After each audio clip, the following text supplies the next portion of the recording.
মুহাম্মদ সাল্লাল্লাহু আলাইহি সাল্লাম আত্মীয় স্বজনের মাঝে বলেছিলেন, বাপ দাদা আত্মীয় স্বজন চাচা চাচি দেশবাসী খালা ফুফু সবাই জেনেছিল পৃথিবীতে সবচেয়ে ভদ্র নম্র সুন্দর মানুষ হচ্ছেন মুহাম্মদ সাল্লাল্লাহু আলাইহি সাল্লাম।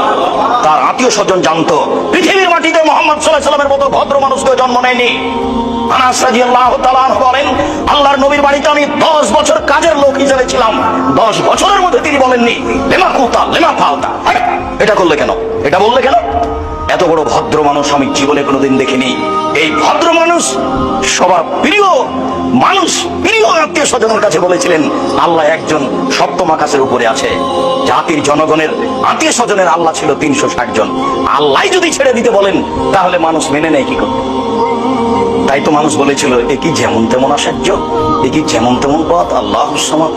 আরে অন্তত কেউ তো 3 জন মাবুদ মানে, এ বলছে 3 জনও নয়, মাত্র এক